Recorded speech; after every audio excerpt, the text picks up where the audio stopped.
And like, look at the nose contouring. It looks like a penis on my face.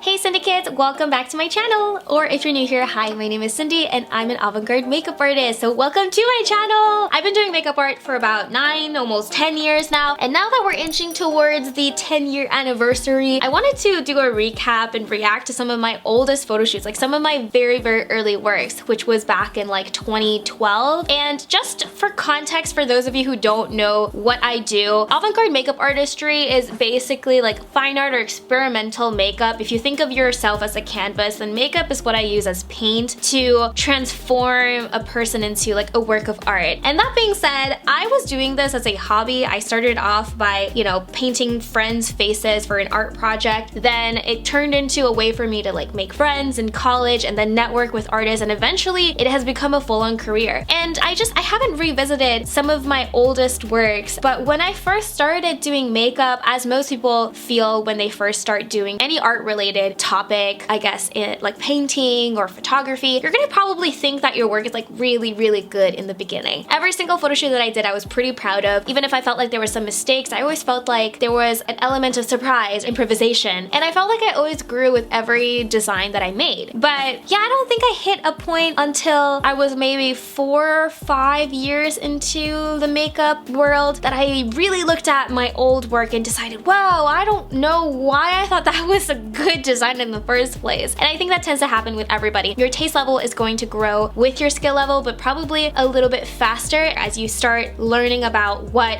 good art looks like. That being said, let's go and dive right into the first look.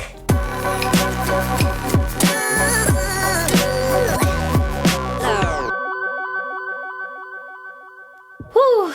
This one was done in 2011 or 2020. I don't know, actually. Yeah, so I had gotten 4 of my friends to come to my house and I dressed them up in my clothes, put my jewelry on them, and then I wanted to do, I wanted to do like a fake magazine. I wanted to work for a fashion magazine like really early on. Fashion was like the original inspiration before I went into makeup. And so this was actually not the start of when I thought avant-garde makeup. This was actually pre that. So this is like earlier artworks. And I'm gonna go through these. Oh my god, the graphic design is horrible. Oh, what was I thinking was stretching the font? Okay, we're not reviewing the graphic design here, but my inner graphic designer is just like hurting right now. Let's just look at the makeup really quick and then we'll fast forward a couple years because this is kind of like old work.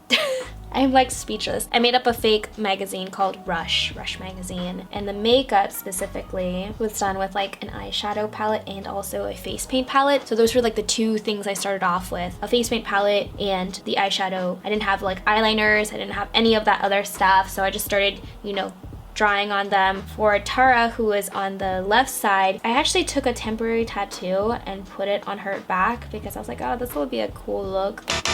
And I drew like awful leaves and squiggles, and I painted her lips yellow. Like, what was I thinking? I think I was going for like colorful concepts. I was like, let's make it kind of tribal looking with blue and orange. The idea was there. I don't know why Fierce Autumn had to be clownish. Oh my gosh. Oh my gosh. I mean, I appreciate that like I was really abstract. People want to see something familiar, like a character from a TV show. They love that stuff. Versus if you do something very abstract, they can't really connect with it the same way that they could with a character that they watch from a TV show. But in the beginning, I didn't care about that. I mean, social media wasn't something that I was thinking of. Okay, this one, you know what? I photographed all this with like a tiny little camera. Let me be proud of that. I spent like, how long under makeup? Probably just an hour. Obviously the line work is not very good here. I had never met a redhead before. And so the thing is like, I really, really wanted to enhance the redness in her hair. So here it's actually augmented by Photoshop, I remember, but her hair was very like orange red, and I painted it ombre red in the roots area so that it would be even more intense. And I think I was going for kind of a mermaid look at half of her face. She just looked absolutely gorgeous, and she looked very, very natural posing. Her eyes were super fierce, and I wanted to bring attention to that. And the rhinestone choices, I mean, I had limited options. Nowadays, when I do work with rhinestones, I pick very small rhinestones, and if I do use bigger rhinestones, I usually cluster them with smaller ones around it so it looks more like a brooch, or like a, is it a brooch or a brooch? Or like some sort of a jewelry piece rather than just like little rocks stuck to your face. You can tell like the details wise, it's not good. good. The colors aren't super pigmented. The line work, you know, she doesn't have any sort of base on her. And I don't know what the heck I was doing with these yellow and black dots and the silver outline, but creativity was there, so I'm gonna give myself some kudos for that.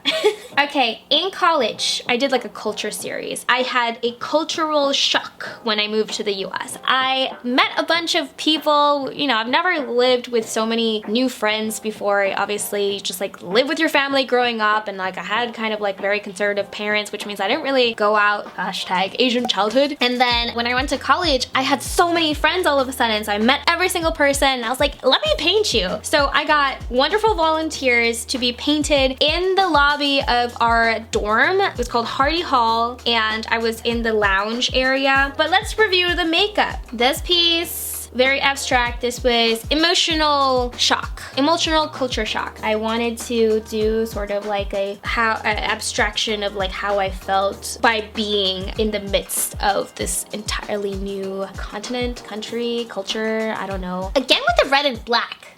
I do love myself some red and black, like red and black, red and black, red and black. I don't know, look at that shadow in the back. This one, it was the environment. Changing colors of trees. I've never experienced fall before. And I drew a freaking kid on a swing silhouette on her eyelid. It looks like I drew on her face with crayons. Like, what was I drawing on her face with? The colors here, I'm digging it. But as you can see, just like thought process wise, like when I was doing my makeup looks before, it was very much like, let us put it on the flattest surface on your face, the forehead. There was no thought of how it would look on your face. Then there was this one. Oh, I'm embarrassed. And I think I like braided her hair because I learned how to braid. I can't even look at it. This one was clearly, if you didn't guess it, food culture shock. I ate very healthy Asian food growing up. So the burgers, the chicken wings, the late night snacks, the mozzarella steaks are so good, and I wanted to draw it apparently on someone's forehead. Let's just move on. Normally I would probably rate these looks, but they're all like -50 out of 10. Okay, this one was promising because I ended up doing like an updated like cloud look, which is much better than this. Like as you can see, I drew clouds in blue. Clouds are white. I don't know what was going on with her eyelid. I don't know what I drew on there. This is weather. That's why we got like the clouds and like the sunny colors coming in the side. The dotting of paint is a technique that I used to use in like my paintings as a kid. And then from below the eyes, I'm a little confused. And also I used to photograph my girls a little bit weirdly. Like I had them like close to the camera and then like tilt their chin down. So like essentially I was hiding the eyeshadow, I was hiding all the rest of the face, and I was more concerned with their hair looking fluffy and nice than the rest of it. But you know, these girls were troopers and they were very happy to get painted on, so I'm very happy about that. Let's pick one that I did on myself.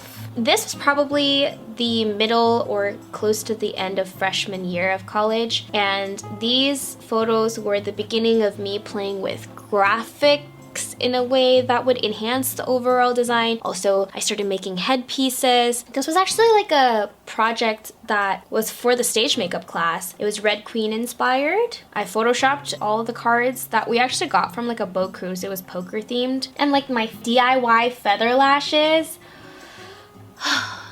And like, look at the nose contouring. It looks like a penis on my face. The heart on my lips aren't even symmetrical. And then this was inspired by Skittles. Oh no, look at the rainbow, no! And what about these like butterfly swoops at the bottom? The eye area, I'm kind of digging it. I kind of dig it. The colors at the background resembled like a bush, a meadow, a mysterious landscape in the woods somewhere in the middle of nowhere, maybe in Scotland. I don't know. We were in Boston. 3 a.m. in the Philippines. I was so bored. It was the summer between going to college and graduating, so I was so bored. And that's when I started binge watching YouTube videos and started doing avant-garde makeup. So this was actually like pre-college, so we're going back in time a little bit, and this was Burning Snow. I did do a recreation of this look in my current style over here. Boop. Go check it out. Turned out pretty fun. But the forehead thing, like I really was only drawing on my forehead. Like that's the main motif here. And then this was like a mosaic. I think I gave like fancy names to it before. This one was bejeweled because I put jewels on my face. Let's skip forward because this is all old artwork. Aha, penmanship in Spain. I met this girl in a pub crawl out of all places, and she was an au pair. Pia, I love her. She was totally fine with me painting her, but I just used this eyeliner that I got from Spain. And so, ooh, upgrade, no more face paint, using eyeliner. I mean, I was still using face paint, but this eyeliner helped me just get a better grasp on my detail work. And my line work here was so good. I'm still really proud of it, and it looked like a legit tattoo. So I was like, ooh, and I did her eye makeup. It's very glam, and it wasn't just the forehead, it was like all the way down. So if you compare this one to like the very first one that I was showing you, oh my god, major differences already. So I'm getting like more excited about the works that I was doing at this point. This one I did on myself. Don't know what I was thinking. I met a photographer who happened to be my neighbor, and he was like 100% hitting on me and was like, hey, like I want to photograph you. And I was like, cool, okay, that's fine. Like I do makeup art, that'd be fun. But we were like, let's go to my favorite park, Retiro Park. Parque de Retiro. It was the place I love to go study, and again with the nose contour, I don't freaking know what I was thinking. I was going for like fairy meadow look. I'm not really sure what was going here, but I look very happy. This was photographed by Nina. She's like really good at photography and she's a model. So I did my first partially nude shoot with her, and these were the photos. I mean, she edited everything and photographed everything. And I think this was like, she was like the first like professional person that I worked with, because I had never worked with like a pro photographer before. I was always working with someone who was like more amateur. And my mom actually helped me paint my back. Like my mom was like quite conservative, but the funny thing is like she was totally fine with me like doing this like partially nude shoot. But I did eyeliner. I think I like used 2 eyeliners total to completely like cover my entire face, again with the same jewels, the jewels on my face. I didn't really know, but I was really proud of this one. It was my first full body paint look, and it was definitely the most conceptual. And I think I hit the nail on the head. So actually this one I kept on my profile picture, and I was like, oh my god, like so many likes on this one. I had like 400 likes or something, and like that to me was like, oh my god, it was so much, right? And the only reason I took it down was because this guy that I was seeing, he was like, why do you still have this like half naked photo of you as your profile picture? And I was like, you know what, that is kind of awkward, even though I really liked it, because when I look at this stuff, I just see like art, you know. I don't see it's Cindy that's half naked with makeup on. But he made a good point, because I have like family and like cousins on my Facebook, so I was like, you know what, let me like put more clothes on.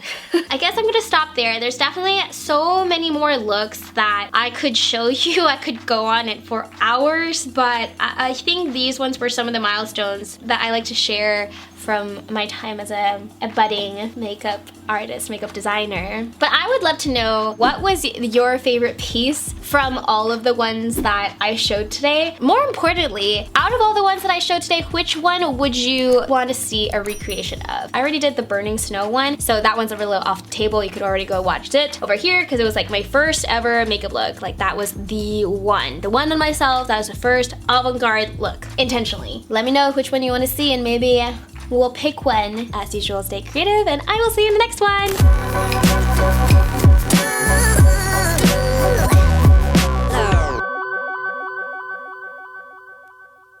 Like obviously the line work is not, I would just totally spit on my eye bag. There's a siren.